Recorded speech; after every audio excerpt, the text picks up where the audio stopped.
Michael Hunnicky. I am against the tax increase, and I think the main reason is about 10 years ago, this county and the state started voting Republican. But yet, in all these years, we still govern like Democrats. This is a great opportunity to finally show how to govern as a Republican. It's time to lower the taxes or keep the taxes the same rather than raising them. The Democrat way is to raise taxes, and that's what's been happening at the federal level, and what's happened to our recession. It's continued to happen. If we were to go the opposite direction, kind of like what Calvin Coolidge did way back when a big recession happened then, he did nothing, and he got government out of the way. This is our opportunity to get government out of the way. Yes, 50% of the budget plus another 10% is judicial, so we have 50% safety and 10% judicial. No, none of us want to cut there. Could there be some ways that we could maybe maneuver things around? Possibly, but we don't know because we don't have a detailed budget that is placed out there. If we had a detailed budget for everybody to look at, we could bring lots of minds together. Not one person or a small group of people can figure this out. It needs to be a lot of different people from a lot of different ways of thinking come together. Let's figure this out. Let's have more than a week to do this. Let's do this over time. But that leaves us 40%. There are probably some services there that are nice to have. We like having them. But the reality is it the proper role of government? Or maybe some of these services and stuff would be better off if we found a private agency to do it, privatize it, or maybe we could find a nonprofit to take over, and they could do it. Take, for instance, Stone Mountain. It was going downhill really quick, and what happened? They turned it over to a private industry, they leased it out to them, and is doing tremendously well. But the reality is, if we take and we govern like Democrats, instead of like Republicans, what's going to happen? We're going to raise our taxes. And the homeowner's going to feel it. I don't know about you, but in the past 2 years, my health insurance premium have gone up $1,400. I haven't gotten a raise in I don't know how long. It's just the way life is. I've had to cut my budget. What's going to happen this year? My property taxes are going to go up. My health insurance premiums are going to go up again. Other costs are going to go up. Businesses that have property taxes, theirs is going to go up, but they're not going to pay. They're going to pass it on through their products or services, which means now we're going to have to pay for it. So I'm going to have to go back to my budget, and it doesn't look that big on the overall. Yes, $100 for $1,000. But now, put on top of it all that we've been having over time, plus what's going to come our way with the nice Affordable Health Care Act, and we're hurting. I'm going to have to cut my budgets. I know where I'm going to cut. I'm going to cut my entertainment and going out to eat. So what's left of it? I've already cut there. So what's going to happen? That's going to trickle down, and these businesses are not going to get my business. Other people are going to do the same. Unfortunately, that means some businesses are going to probably close their doors. We've had several close their doors already, but what we see is an opportunity where we can prosper, and we see the effects that things are happening.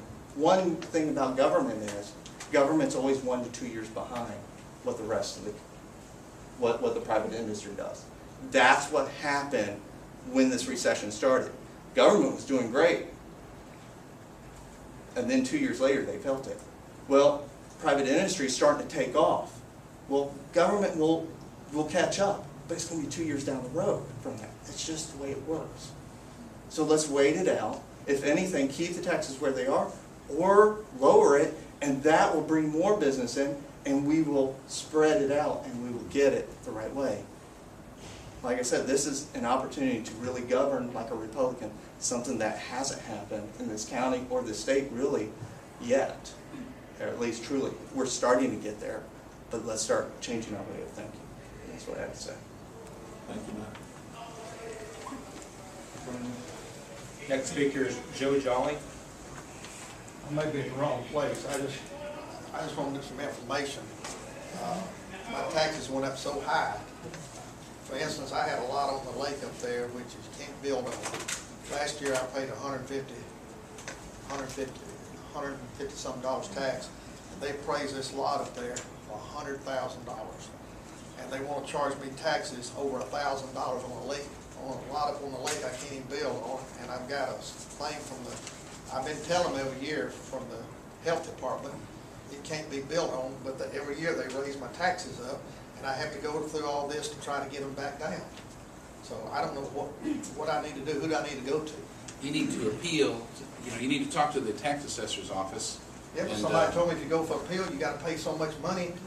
Well, you don't have to pay when you talk to the Board of Tax Assessors, and you don't have to pay at the Board of Equalization level.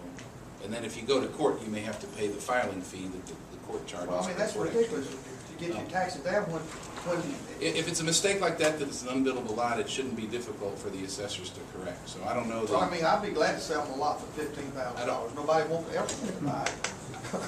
I don't know the reason why. I mean, obviously, it's getting grouped in with other lake lots. We have 44,000 parcels that get assessed, so they don't get looked at one by one by one. They get looked at with the neighborhood. But it looks like every year they put this down there, so I don't have to come and do this every year. Well, I mean, that sounds like a technical issue, sir. I don't know the answer to why. And also, another thing, I don't know about the city, they went up over $1,000 on my home in Carsville here, so I don't know who I need to go to see about that. The appraisal value, you mean? Yeah, yeah. Last year on my city taxes, on my house in town, I paid $1,090. This year they want $2,867.77 on my house. Tax assessor, same office. Yeah. Yeah. Now, the assessed value that they put on your house, I mean, is it more than the fair market value? That's what you have the right to appeal. Would you sell it for what they've assessed it at? Well, no, I wouldn't. Nobody else would either in town. Would you sell yours for it? No, and that's the point. Taxes are supposed to be assessed at the fair market value. Yeah, but how can it go up $1,000? Well, obviously, they caught that it was way too low before, sir. I mean, okay, well, that's all I want to know. Everybody's property is supposed to be assessed at the fair market value. Some people I've heard this year, we've heard anecdotally, have gotten pretty good increases, yet they still respond that they think it's worth more than that. So if you go to the Board of Tax Assessors and say, I really prefer my super low value that was only a fraction of what my property's worth, of course everybody would prefer that, but their goal is to get it to the actual market value. Yeah, but I don't see how it can go up that much in 1 year. I mean, I just don't understand. Well, I mean, they must have caught, we've had a lot of foreclosures, which really drove values down dramatically. I mean, most people in neighborhoods saw their property taxes drop pretty significantly over the last 3 or 4 years. Okay, who do I need to Because of see? foreclosures, but we can talk the here Board of Tax Assessors down on the first floor at the end of the hall. Next speaker is Deborah Conley.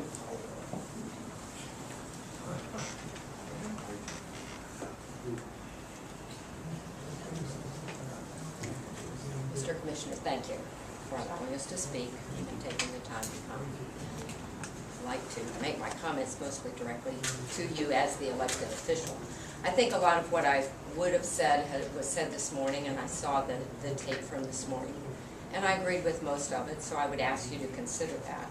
But I'm going to make an admission that you won't hear too often from a woman. I'm a senior citizen. And as a senior citizen, I sit here and watch as Mr. Olson explained that almost everything in the economy has hit hard, and it has certainly hit us hard. Our property values when we moved to Bartow County were $109,000 assessed more than they are now. So we are so far below the value of our home originally that we aren't even eligible to refinance even as senior citizens. And so our mortgage payment is higher than it could be because mortgage interest rates are lower. But we aren't eligible to refinance and there are many people, I'm sure, in the same boat that haven't been able to refinance to get a lower payment. And now we're going to end up paying for the increases that have hit because of the economy. And that's going to come in the form of higher taxes. Now, I'm not necessarily in favor of cutting the Sheriff's Department or the Fire Department. But I'm going to tell you that as a senior citizen, I personally will volunteer to give up some of the luxuries in the county, the senior centers and the senior things, because I'm not gonna have the money to put the gas in the car to go to them anyway. And I'm not gonna be able to participate in a lot of those things, even though they're free, because they're not free, because my taxes are gonna go up, and you know what gas prices are, and I know that's not your doing. But I just want you to consider possibly at least taking a little more time, thinking about the seniors, just the seniors, but also the homeowners in the county who've already been hit by recession, whose businesses have closed, whose businesses have gone under, who've lost jobs. And now we're gonna have to pay for it again by higher taxes. And I do understand that there are times when taxes are necessary for services and necessary services. But I do see on that chart some services that I personally, I'm just saying, I would be willing to do without in order to keep my taxes where they are. And I'm just asking you to consider that. I'm asking you to maybe take a little more time to think about that and whatever. And I do appreciate the work that you do, and I appreciate you taking time to listen to it. Thank you. Thank you, Jeff.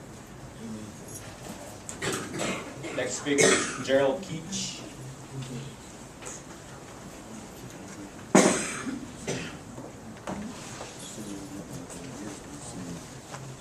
Better living through him. Hi, good evening, Commissioner. Thank you for taking the time with me. My name is Gerald Beach. I've been a resident of Bartow County for 22 years and a homeowner for 20. I've owned rental properties. I'm an employer of over 60 people in Bartow County, 90% of which are part-time team members. I represent 4 businesses in the county, and I represent 5 members of our corporate support staff that live locally. As well, I'm a lay minister. And because of that, and if you'll indulge me for just 30 seconds, I believe that the book of Romans tells me that all authority is God-given, and your authority as our commissioner is God-given, and I respect that. And in that vein, I would like for you to ask you to consider the other side of the authority. You have the authority to raise the tax, and if you decide to, I'll happily pay it because that's what my faith dictates. However, those same scriptures also tell us the government isn't to be a burden, and it is to aid people. And in that regard, I have some concerns that we don't know the answers to yet. Congress passed the Affordable Care Act a few years ago and said we have to pass it to know what it means. You know, and now we know a little bit more about what it means, and even though the employer mandate has been pushed out a year, my monthly health insurance for me goes from $400 to $886 a month in January. I can afford it because of my position.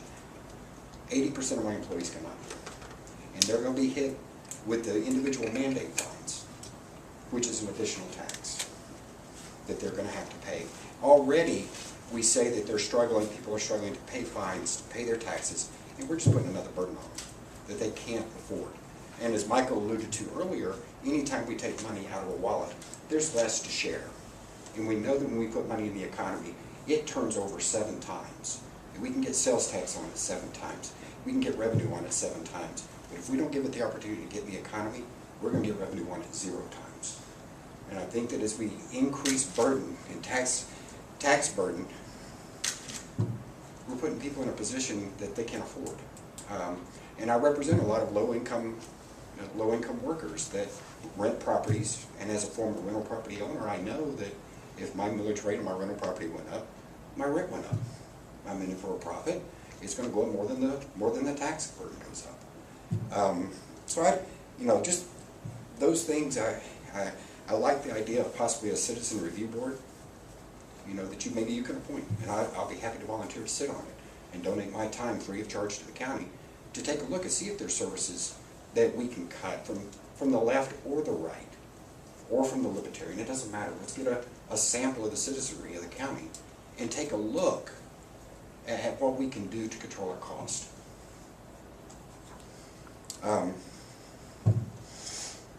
Really, those are the only things I really want to say.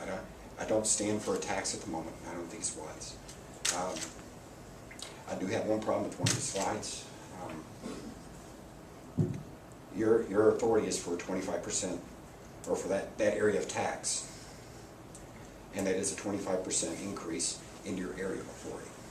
So whether, however you code it, That's right. it's Yeah. still a 25% We increase. just had a lot of people within say the- I their know. whole tax bill was going Yeah, up we 25%. No, I understand, understand we're that. responsible for I that. understand. Yeah, I'm But responsible if, for that part of it. if my cost at home go up 25%, I'll be bankrupt. So and most people in the county will be. And I know that that's not the total impact, you can't annualize it that way, but it's still a considerable sum that we have to consider that your authority is over. So, thank you for your time and consideration. Thank you. That's the last speaker we got, unless anybody else wants to sign in and speak. If you came in late and need an opportunity, just sign in, and we'll still give you an opportunity to speak.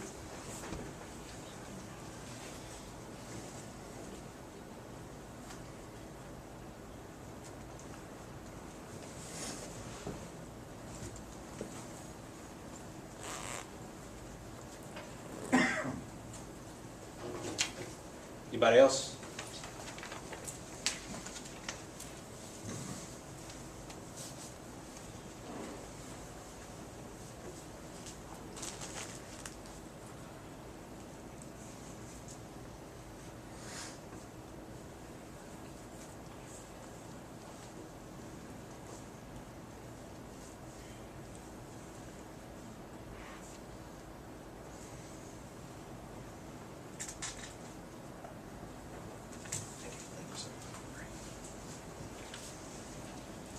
Next speaker is Tom Kelly. I live right out on my property lines, the Bartow-Floyd County line, so I don't get a whole lot of services out there from anybody. It takes the police 35, 40 minutes to even find my place. Every year, the last 2 or 3 years, my property taxes have gone up. I have done nothing substantially to the property, but it keeps rising. This year, it's going up a good bit, again. I'm under the agriculture plan that you all have, but you all won't tell anybody whether you're actually gonna renew that Yeah, we are. or not, Yeah. okay? You can keep signing up for it.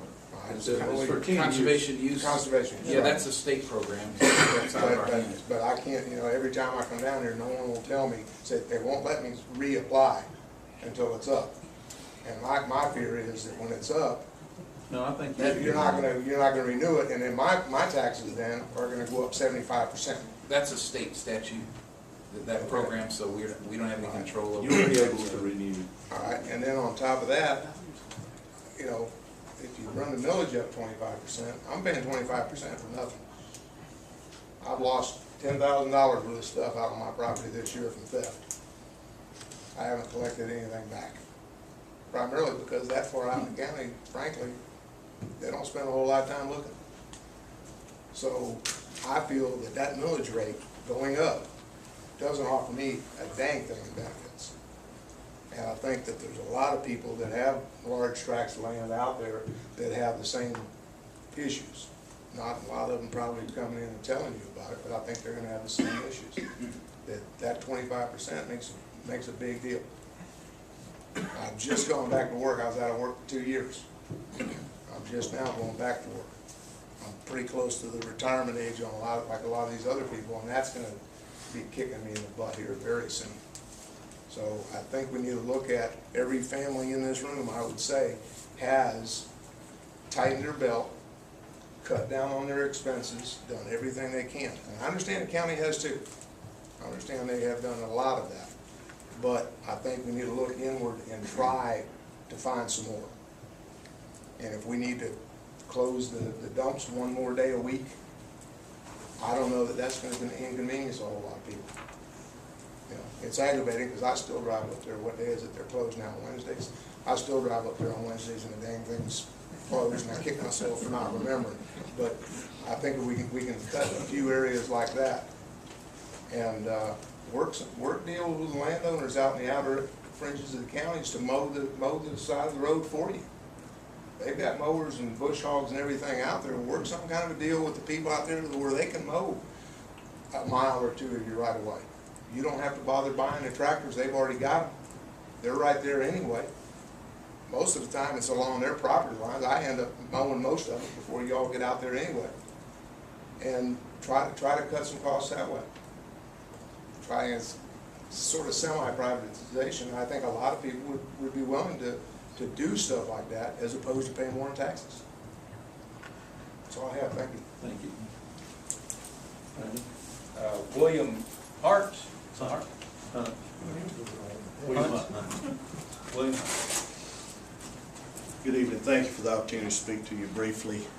Wasn't really prepared to speak this evening, but I'd like to say just a couple of things. One, I don't envy your position. It's a tough position to be in. Is, you know, you're not enough money coming in. Somehow or another we have to balance this budget, and we can't afford not to balance it. It's absolutely impossible. The county is in the same predicament as I and everyone else in this room. I have a salary that comes in on a monthly basis, a weekly basis, whatever we're paid, and it's mandatory that I balance my expenses to that. Whether I want to cut or not is irrelevant. So if I have $100 coming in, my expenses cannot exceed 100. If I have to turn the lights off, I must turn the lights off. Whatever I've got to turn off, I must do it. I ask you as a citizen, go back to the county.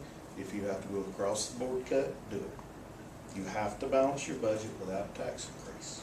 Just as I and everybody in this room must balance our budget without a tax increase. Because I can't go to my employer and say, Mr. Employer, gee, gas went up, insurance went up, and the taxes went up, and I really need an 8% raise, sir. It doesn't work that way. Well, it doesn't work that way for Bartow County either. And so it can't. I haven't had an increase in 5 years. So where do I get the money to pay this? Where does either of these people get the money to pay this that you're asking for? I understand you need it. I believe you. With all due respect, I believe you. And I know we need more police officers. I know we need more county services. I understand that. But we don't have the money. And I don't have the money to give you. And my employer won't give me more money. Neither will any of these people's employers. It's absolutely mandatory. We live within our means, whatever those means are. There's no options. So just saying, okay, hey folks, pay more money, I'm gonna take it out of somebody's pocket. The worst thing, the absolute worst thing you can do for a local economy is jack the taxes up. It's the worst thing on earth. It's a guaranteed drop in business in the area. You've never seen a tax increase that actually increased sales in the area. It's not possible. It's totally unpredictable. So I would ask you to consider, okay, the county needs it. Tell me where I'm going to go. That's what I would ask you to consider. Where is each of these people, the entire Bartow County, where are we going to get the money to give it to? Because I promise you, they're not going to give a raise this year. It's not going to happen. You can't have a raise either. I'm sorry. The county can't have a raise. Okay, so please consider that. It's a very valid point. And I don't mean it with any arrogance or hatefulness or anything of that nature. But you got to consider what you're asking and consider where I'm going to take it from. Okay? Thanks. Thanks for listening to me. I appreciate that opportunity. Thank you. Okay. No other speakers. Anybody else? I did. Okay.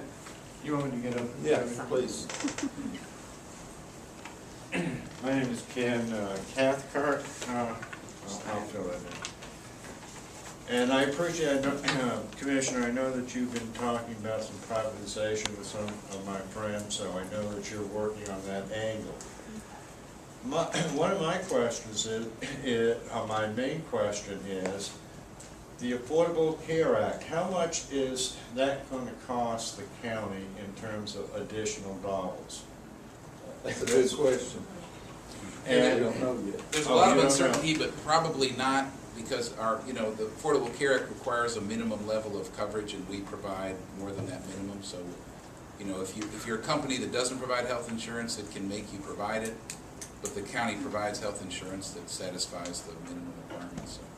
But we've heard a lot of different people, whether or not you're on Social Security, that's going up, or whether you have private insurance, that's going up, or supplemental insurance, that's going up. Oh, our bills are going up, if that's your question. Yeah, our health insurance. And my question is, I guess, if you don't know, you must have a fair guess, because you're preparing the budget, and you have to consider that for your employee benefits. Am I correct? Yes. All right, so you must have some figure in mind. Is it gonna cost, you know, 500,000? Is it gonna cost $1 million extra? Or what is it gonna cost? Estimated. I'm not gonna hold you to the, We haven't broken out costs related to the Affordable Care Act. I'm not sure there's really any or very few provisions that have come into play that are having the direct impact. I mean, the health insurance, as everybody knows who has it, goes up every year, regardless of the Affordable Care Act. You know, last year it went into effect that folks, kids could stay on the plan until you're 26, for example. So that's an expansion of coverage that already went into effect. You know, the health insurance company doesn't break out what of their 8% or 12% increase was due to that change.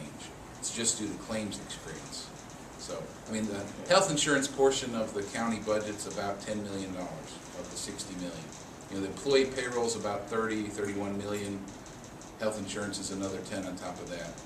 Pension costs another 5 on top of that. So, of the county's $64 million budget, about 45 million is the people that provide the services. okay, I'm not positive on this, and I don't want to quote anybody, but I don't know if it was a commissioner that came to one of our meetings, or it was one of our other speakers, Republican, and the figure came out like $1.something million. It was gonna cost additional in health insurance. I don't know who it was, I can't. I don't recall making that statement. But, I mean, if that's, and that may be the case, and it may not. Are you saying an increase of $1 million? Yeah. Is that what you're saying? Yes. My contention is, we need, as a community and as officials of Bartow County, I think we need to make the general public aware of the fact that part of this increase, if this is what it's going to be, I know you gave a lot of statistics, but, you know, if it's going to cost an additional $1 million in health benefits, the general public needs to know that, you know? And I think that your public relations person needs to put that out so that all the citizens in the county know that that's part of the increase. Because what was promoted as the thing for the American people is not the thing for the American people. Thank you. Thank you. Thank you. Anybody else? That's all of our comments today, and thanks for coming. And I want you folks to know that we haven't just been working on this budget the last 3 or 4 weeks. This has been an ongoing thing since January for me, and actually before January, as I was getting information from the Commissioner's office. And these folks up here have been working on cuts, and the staff, department heads, we're short-handed in almost every single department. And I understand now this is a philosophical thing. How many services and departments do we really cut? Do we close a fire department somewhere? You know, if it's not close to your house, that's probably going to be fine with the taxpayers. But if it's one that's next to you, then maybe that's not fine. But we know that we can make some serious cuts in this budget above what we've already cut. I think we're about 53 full-time employees down. That number's going to increase as people retire, and we're hiring back part-timers just to save money. But just know that we have cut a lot. The big factor in this millage rate increase is sales tax revenue. Sales taxes, the revenue is down something like 17%. That eats up about 2/3 of this millage rate increase. And quite frankly, over the last 2 or 3 years, as the tax digest fell, we didn't adjust the millage rate. And I'm not throwing anybody under the bus. Commissioner Brown started the cutting expenditures 3 years ago or longer. But as the tax digest fell, he didn't raise the millage rate accordingly. So now we're faced with some tough decisions. And it's not a decision that we take lightly. Oh, we need $5 million, let's just raise the millage rate. Trust me, that's not what's happened here. We're trying to guard our services the best we can, and we're trying to still offer good quality services, and it's the quality of life that I'm most concerned about here. But thanks for coming, and if anybody's got any questions they want to talk about in private, I'll be back here a few minutes. If you don't want to speak publicly, I'm willing to talk to you. Thanks for coming.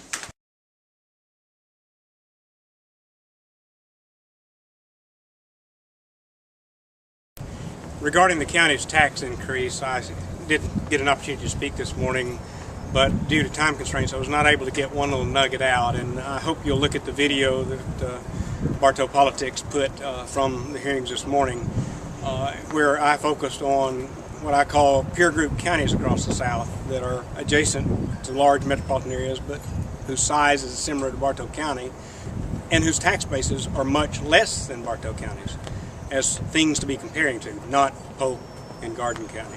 Regrettably, due to time constraint, I was not able to point out that the two most significant comparative counties are right here in our backyard. Carroll County, just south of us, and Whitfield County, just north of us, both ex-urban counties to Atlanta and Chattanooga, respectively, are almost identical to our size, yet their budgets are 1/2 of Bartow County's.